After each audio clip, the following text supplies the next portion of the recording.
उसके बाद बात आ रही थी, भैया जी बोल रहे थे कि भैया हमें जो है ना, हमें जहर मुक्त तरीका बताओ खेती का। भैया जी, आपका जो आपने पूछा था, आप क्या करो, जो भी खाद दे रहे हैं ना आप लोग, किसी भी तरीके का, आप यूरिया दो, डीएपी दो, पोटास दो, मैग्नीशियम दो, तो इसका एक मोटा मोटा सूत्र आता है। वो सूत्र आपको मैं बता देता हूँ। ये हो गया नाइट्रोजन, ये हो गया फास्फोरस, ये हो गया पोटास। आप जितना नाइट्रोजन दोगे, इसका 20% आपको देना है जिंक और 20% देना है आयरन अपने खेत में। मतलब यूरिया जितना डाल रहे हैं उसका 20% जिंक और 20% फेरस सल्फेट अगर नहीं दिया तो खेत रिस्पॉन्स नहीं करेगा आपका, जो आज वर्तमान स्थिति में खड़े हो। फास्फोरस, अच्छा ये रासायनिक जैविक से, ये जैविक में भी है, आपको स्रोत देना पड़ेगा। मैं इसका आयरन का, चाहे लोहे की कील घोल के डिकम्पोजर में डाल के दो, चाहे पलास के पत्ते घोल के दो, जैसे भी दो, लेकिन आयरन देना है, जिंक देना है। जिंक सोलर कुछ भी नहीं है तो जिंक सोलराइजिंग बैक्टीरिया चलाओ फिर, जो इसमें है आपके। उसके बाद फास्फोरस, इसका 20% जो है आपने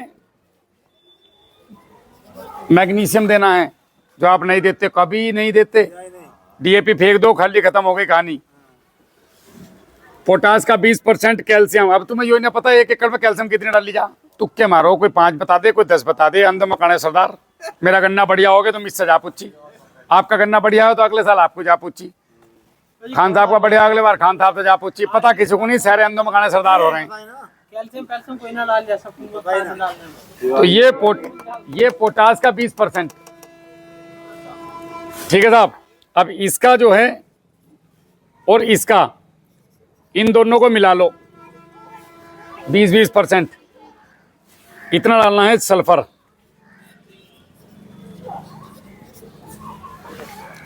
इन दोनों को मिला के जैसे 20% हो गया, जितना भी हुआ, इसका 20% और इसका 20% जितना आया, इसको मिला के सल्फर, और सल्फर जितना आया इसका 50% आ गया पोटेशियम हुमिक प्योर। ये जो यहाँ मिल रहा है वो क्या दे रहे हैं, क्या बेच रहे हैं, भगवान जाने।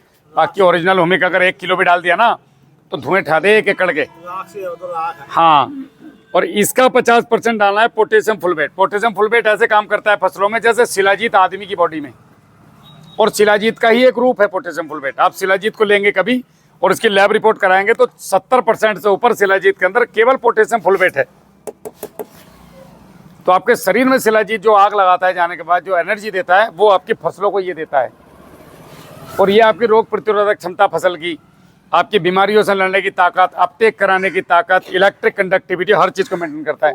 अगर इस सूत्र में भोजन दे रहे हो, चाहे कोई भी फसल हो, धान गेहूँ चना मटर गन्ना गोभी आलू गोभी मटर, बीमारियां नहीं आएंगी आपके खेत में या कम आएंगी, और रोग प्रतिरोधक क्षमता बढ़ेगी और फसल एक टॉप लेवल पे जाएगी। आने वाला देखेगा अरे वाह क्या दिया, हम पिल गए तो डीएपी पे पिल गए, नहीं पिले तो पोटास पे पिल गए तो यूरिया पे जा पिले।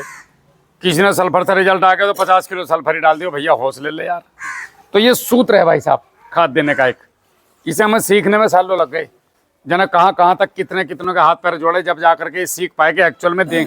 और ये खुद के खेतों में करा हुआ है। मैं किताब पढ़ के, ये जिंदगी में आज तक एग्रीकल्चर की किताब नहीं पढ़ा हूँ, कभी भी नहीं। जो सीखा खेत में सीखा है, मेरे धक्के खा खा के। ये हो गया आपका खेत का सूत्र। अब बात आ रही थी कि भैया हम इसे जहर मुक्त कैसे करें।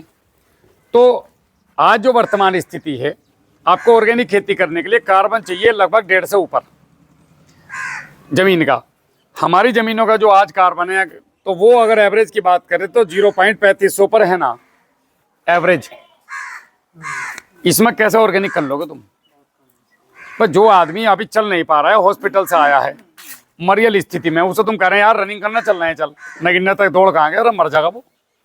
पहले इसे जूस जास पिलाओ, इसे थोड़ा सा रोटी वोटी खिलाओ, मजबूत करो, दंड वंड बैठक लगवाओ, थोड़ा ठीक हो जाए 1.5 महीने बाद। तभी से पहले वॉकिंग कराओ, फिर हल्का हल्का दौड़ाओ, फिर इससे कहोगे चल भाई अब दौड़ना चल रहे हैं तेज, तो ये दौड़ सकता है। वो कैसे दौड़े, आप जितना भी रासायनिक खाद दे रहे हैं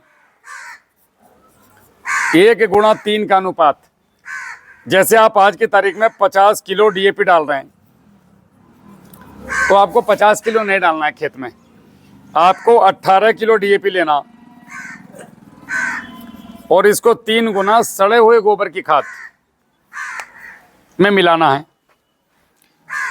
10 किलो डीएपी पे 1 किलो खल लेनी है। डीएपी मतलब कोई भी रासायनिक खाद, urea, DAP, potash, magnesium, sulphur, ये तामझाम लिखा था मैंने ऊपर। टोटल जितना रासायनिक, उस पे 10 किलो पे 1 किलो सरसों की खल। माइक्रोन्यूट्रन नहीं लाना आज के बाद खरीद के दुकान पे से कभी। सरसों की खल जितना माइक्रोन्यूट्रन है धरती पर किसी चीज़ में नहीं है, और वो घरों में है हमारे। हम उल्लू के चरखे हैं, हम इसे तो बेच रहे हैं उसे ही तेल वाले को, और खुद माइक्रोन्यूट्रन का बला रहे हैं। देख यो लाया हमें, जो जानकार है वो हंसे देख के बन गया मुर्गा, इसे तो बोला है मिर्ची मुर्गा। तो साहब हमने जो है सरसों की खल, ये 2 ही चीज़ चाहिए भट्टी खाद बनाने के लिए। अब इसके अलावा पोटेशियम हुमेट, फुलवेट, गुड़ का पानी डाल दोगे, गौमूत्र डाल दोगे, या ये कल्चर आपके पास जो मैंने बताए थे, ये कल्चर 10-10 लीटर बना लो और ये कल्चर इसके ऊपर छिड़क दो। अब ये खाद को अच्छे से मिलाओ। इसकी वीडियो पड़ी कितनी नमी होनी चाहिए इसमें, नमी इतनी हो के लड्डू बन जाए, हलवा ना बने। और साहब इसको पन्नी के अंदर, एक बहुत सस्ती पन्नी मिलती है, मैं भी नहान के लिए लाया था पॉलीथीन खरीद के। उसने 12 फीट चौड़ी और 40 फीट लंबी दी मुझे, और मेरे ख्याल से 600 रुपये की पन्नी थी वो, 700 की, 40 रुपये मीटर, 40 रुपये मीटर दी, 12 फीट चौड़ी। अब ये आप लेके आ जाओ एक पॉलीथीन, उसमें इस खाद के ऊपर डालो और उस पॉलीथीन से इसे पूरा ढक दो, भट्टी लगा दो, मतलब इसकी पैक कर दो, हवा अंदर बाहर ना जावे। तो जो काम आपके खेत में डायरेक्ट खाद अगर डाल रहे थे, तो खाद डायरेक्ट आपके खेतों में देने के लिए नहीं बना है। खाद के अंदर जब खाद नमी के और बायोमास के संपर्क में आती है, रासायनिक खाद, तो इसमें से तेजाब और गैसें निकलती हैं जो वातावरण और ज़मीन को दूषित करती हैं और ज़मीन को हार्ड बनाती हैं। बैक्टीरिया भागता है ज़मीन का उस तेजाब से। तो ये जो प्रक्रिया हमारे खेत को खराब कर रही थी, वो प्रक्रिया हमने इस पन्नी के अंदर कर ली, बाहर रख के 8 दिन। इसको 10 दिन रखना है, 8 से 10 दिन। अब ये खाद ठंडी खाद हो गई जो आप पूछ रहे थे, जहर मुक्त। अब इस खाद को आप लेके जाएंगे अगर लैब रिपोर्ट कराने, तो वो कहेगा there is no harmful chemical in this fertiliser for human body and natural resources. मतलब ये एक तरीके से अवशेष मुक्त खाद हो गई। जहर थोड़ी है उसमें, डाइल्यूटेड एसिड्स और मिनरल हैं खाद के अंदर, बस उनकी बॉन्डिंग को हमने तोड़ दिया। इसमें गोबर के अंदर इतना अनंत जीव जीवाणु हैं, उन्होंने इसको डीएपी के धज्जियां बढ़ा दी, मतलब इसको नैनो में तोड़ दिया। तो भाई साहब आपका जो 18 किलो था ना, यो 18 और ये 3, 18 चौक इक्वल टू 72 kg डीएपी। ये भाई अगर 72 kg डीएपी डाल रहा है शोएब, और आप अगर 18 किलो भट्टी खाद बना के दे रहे हैं, तो आप इससे जीत जाओगे।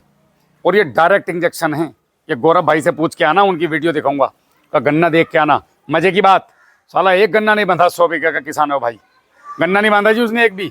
और गन्ना 35 पोरी का गन्ना है, 30 का, और गन्ना बांधा नहीं है, और 4.5 किलो के गन्ने हैं। क्यों नहीं बांधा साहब? जड़ें मजबूत हैं अगले की, गिरा ही नहीं। इस तरीके से खाद दिया, बोला भैया ये तो डायरेक्ट इंजेक्शन है, इधर डालो उधर पौधा भागता है। तो इसमें एक तो पैसे बचे, खाद बची, जो आपको जो 3 सूत्र लिखे थे मेरी जमीन सुधरी, मेरा उत्पादन वही रहा या बढ़ गया। भाई सीधी सी बात है, पेट ठीक होगा तो रोटी फालतू खाओगे।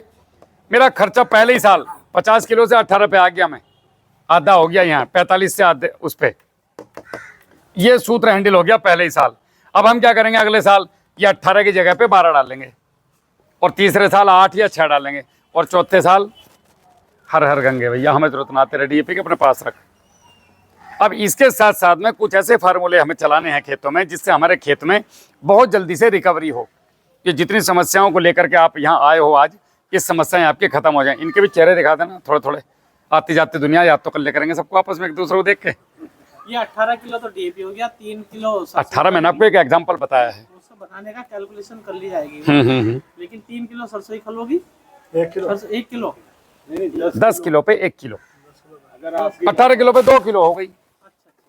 एक साल में 1 एकड़ में अगर आप 50 किलो खल पिला दो ना, तो खेत अब बाबा क्या भागेगा अगले साल को, ढूंढते फिरोगे कि गन्ना इतना मोटा कैसे हो गया। अरे तो हमने तो, मेरे खेत में शुरू में ये कह रहे थे कि 38 नहीं है, झूठ बोल रहे फौजी। अब भाई 38 है, मैं मान ही नहीं रहे लोग। इस बार भी 20 बीघे में ना रेड रोड है ना पोक्का बोएंगे, मजेदार टॉप गन्ना खड़ा, इतने इतने मोटे मोटे गन्ने। वीडियो पड़ी आके देख लेना। देखो मेरे पास अनुभव है, अगर मैं आपको बताया, मैं किसी कंपनी का रिप्रेजेंटेटिव तो हूँ नहीं, मेरे पास जो है मैं वो आपको समझाने आया हूँ। इन चीज़ों को करो। एक भाई है आपके पास जो ये काम कर रहा है आपके बीच का, तभी तो मैं यहाँ आया, नहीं तो मुझे रावलहेड़ी का क्या पता था कौन सा गाँव है। ये बहुत समय से पीछे पड़े हैं, 2-3 महीने से, भैया एक मीटिंग कर दो, एक मीटिंग कर दो। कल धामपुर के पास है, परसों नगीना में है, ये इसमें धौलागढ़ के पास। रोज का है मेरा, तो सुबह बैग उठा लेता हूँ, निकल जाता हूँ। तो साहब ये हो गया आपका सूत्र खाद देने का।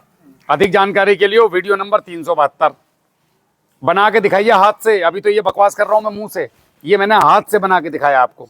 ये कितने टाइम के बाद डालेंगे? ये 50 दिन तक कोई खराब नहीं होगी भाई साहब। बुआई करने के बाद? ये बनाने के बाद 50 दिन तक खराब नहीं होगा। नहीं, जैसे बुआई कर दी गन्ने की, हाँ, पौधा कितना बड़ा हो जाए जब ये डालना चाहिए? पहले पानी पे दो, दूसरे पे दो। गन्ने की बुवाई में केवल वर्मी कंपोस्ट और पोटेशियम हुमेट और पोटेशियम फुलवेट, ज्यादा से ज्यादा मैग्नीशियम या सल्फर। इसके अलावा ये हार्ड फर्टिलाइजर का तो कोई रोल ही नहीं है। यूरिया डीएपी पोटास का कोई मतलब नहीं बनता है गन्ने की बुवाई में। गन्ने की जो गांठ है, कुदरत ने उसको पैदा करने के लिए 25 दिन का भोजन गन्ने की पोरी में दे के भेजा है ऊपर वाले ने। तुम जबरदस्ती माँ के पेट के ऊपर रसगुल्ले ला कर रख रहे हो कि बालक को खिला रहे हैं, थोड़ा बहुत तो चूस ही लेगा। भैया नहीं चूसेगा, वो कुदरत ने सिस्टम अलग बनाया उसका। तुम क्यों जबरदस्ती दिमाग मार रहे हो? गेहूं के साथ में तुम जबरदस्ती के फर्टिलाइजर फेंक रहे हो। दाने के अंदर जब तक दाना जम के इतना बड़ा नहीं हो जाएगा, तब तक का भोजन वो अल्लाह मियाँ ने इसमें डाल के भेजा राम जी ने। तुम क्यों दिमाग लगा रहे हो फालतू का अपना? ये तुम्हारे दिमाग लगाने नहीं जमीनों का नाश मार लिया। अब हमारे आने वाले बच्चे ये क्या रोटी खाएंगे बताओ भाई साहब? आप और हम आज 2024 में परेशान हैं। जैसे गेहूं की बुआई होनी है, जी डीएपी ना यूज करें। ना, हम तो नहीं करते।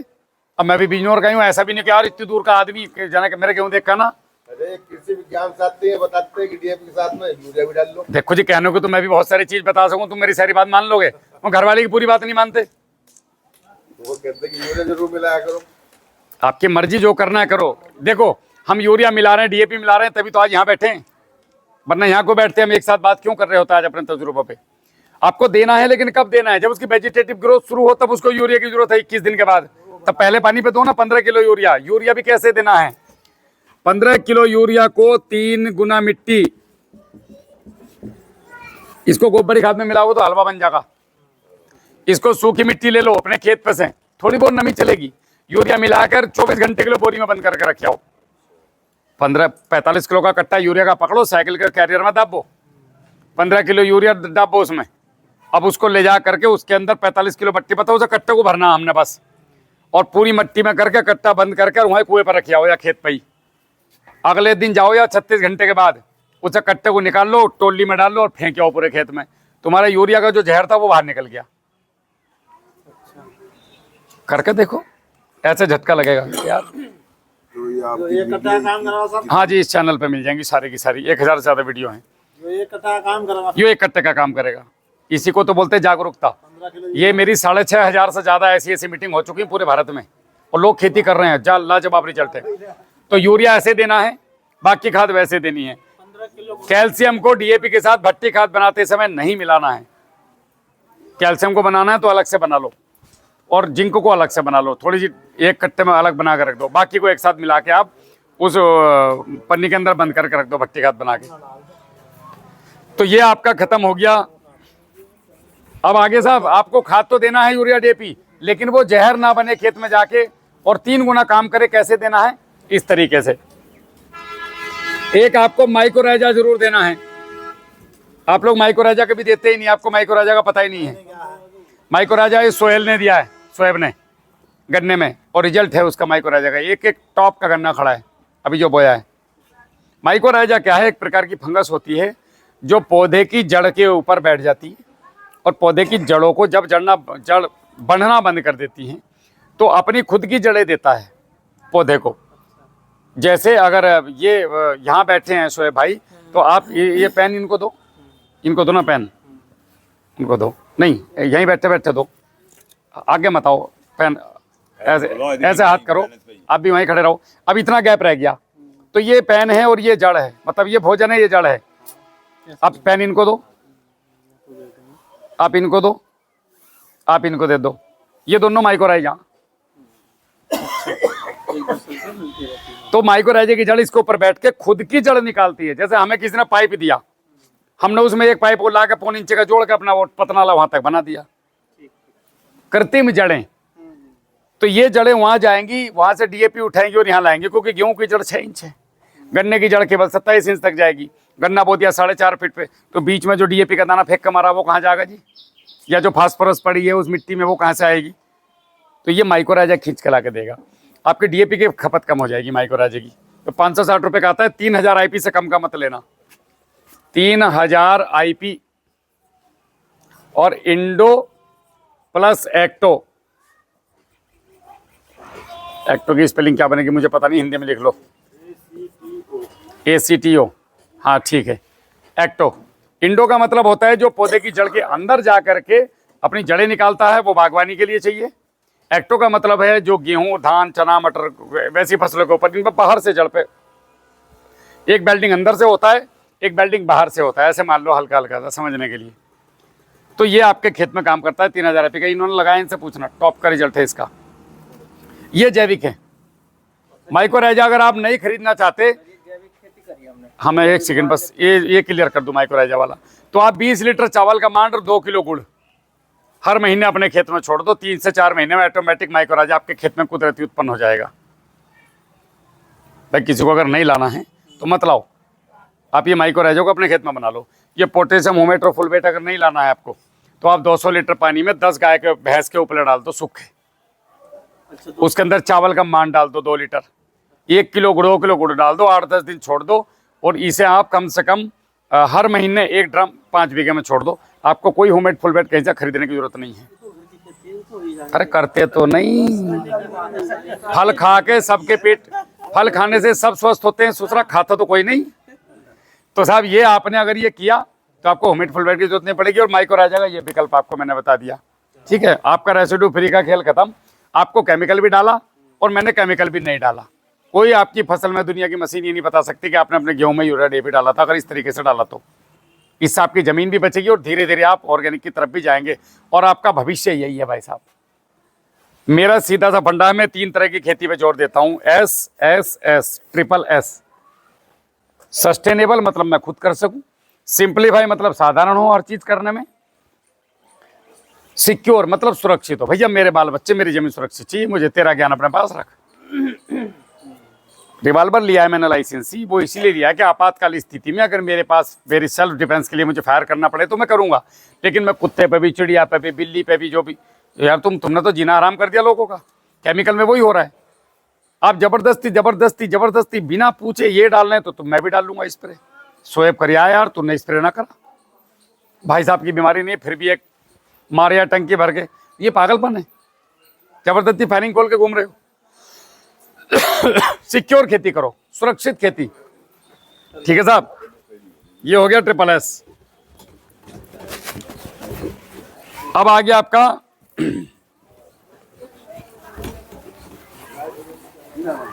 फंगस वायरस कीट वाला चैप्टर क्लोज कर दिया मैंने आपका।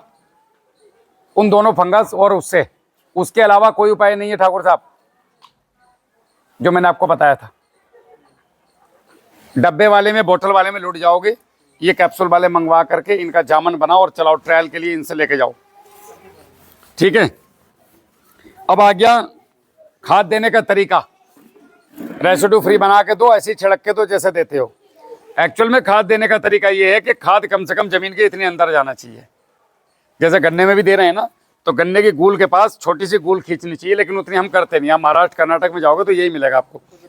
एक छोटा हल होता है, आदमी खींच ले उसे, छोटा सा, ऊपर उसके कीप लगा रहा है, एक आदमी मुट्ठी से उसमें डालता रहे और वो सीधा नीचे और पीछे से उसमें वो लग रहा है ऐसा, मतलब वो जमीन के इतने नीचे खा देते हैं। और हम ऐसा फेंकते हैं गुलो गुल आसमान के नीचे, ले बेटे खा ले, नहीं खाता है। 80% फिक्सेशन है उसका। तो खाद देने का तरीका है, जितने पानी उतना खाद। गन्ने की पूरी वीडियो पड़ी जिसमें आप देखना, मेरठ की वीडियो है मेरी गन्ने पे, कंप्लीट है वो, कब खाद दें, गन्ने पे क्या करें, और गन्ने की और वीडियो बना के लाएंगे। अभी जैसे और आपके पास लोग आएंगे ना, इस बार उतने आ नहीं पाए जितने आने चाहिए थे, तो फिर गन्ने पे एक संपूर्ण वीडियो बनाएंगे फरवरी के महीने में, बुवाई से पहले, कि पहले दिन क्या करना है मुझे और गन्ने की कटाई तक क्या काम करने हैं, टोटल पूरी गन्ने की वीडियो। अब आ जाते हैं मोटे मोटे फार्मूलों पे, शॉर्ट में निपटा देता हूं मैं काम आपका। आप अभी से क्या करो, ट्रायल के लिए 200 लीटर पानी पकड़ो। अगर ये भूमित्र रहे तो ज़्यादा अच्छा है, 2 लीटर डालो, 2 किलो गुड़ डालो, 200 लीटर बन गया। अब इसके अंदर आप 20 किलो कच्चा गोबर, कच्चा गोबर अगर 20 किलो हर महीने खेत में चला रहे हो तो यूरिया की बोरी भूल जाओगे, ला नहीं डर जाओगे, उनका लाऊं कहीं के लिए जरूरत ही ना पड़ रही। 5 केजी सरसों की खली,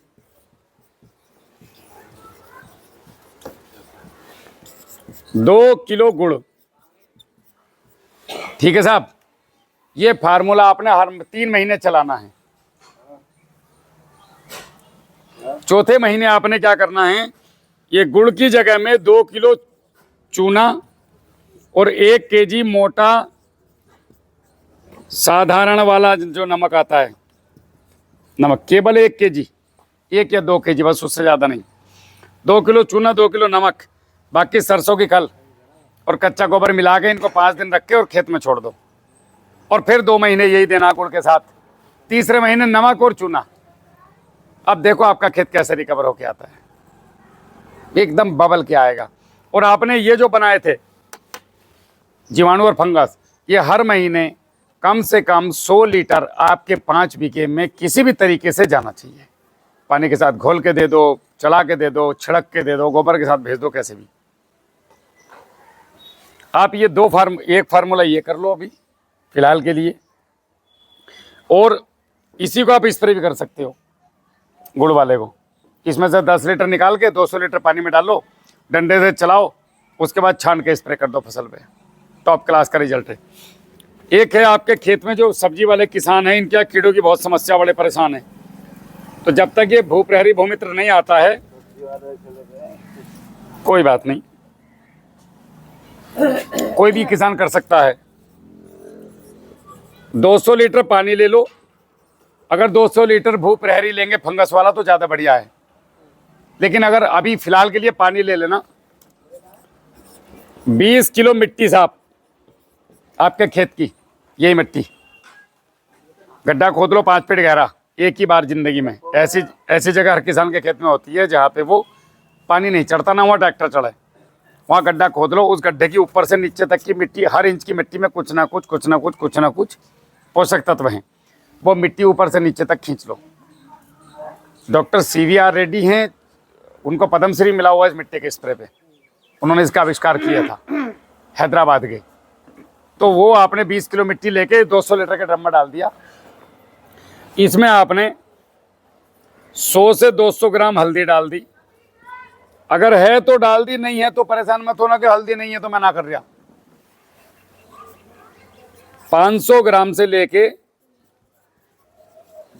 1 केजी तक गुड़ डाल दिया, या 500 ग्राम खाने वाला ग्लूकोन डी वो डाल दिया, और इसे 24 घंटे छोड़ दो या 2 दिन छोड़ दो, फिर डंडे से चलाओ। अब ये इसे 20 मिनट रुको तो ये नीचे बैठ जाएगी पूरी खाद, और 20 मिनट के बाद जो ऊपर का 150 पौने 200 लीटर पानी है, डबल कपड़ा करो, डबल टिपल टंकी के मुंह पर रखो, इसे भरो, छन्नो, टॉप स्प्रे होता है 1 नंबर का। तुम्हारा पाला, तुम्हारी फंगस, तुम्हारे कीड़े, करके देखो समझ में आ जाएगा, ऐसा चौड़ा पत्ता होकर चलेगा। क्या पैसे लगे? एक स्प्रे और है, 200 लीटर पानी, इस 2 से 5 लीटर दूध कच्चा होना चाहिए, उबला हुआ ना हो।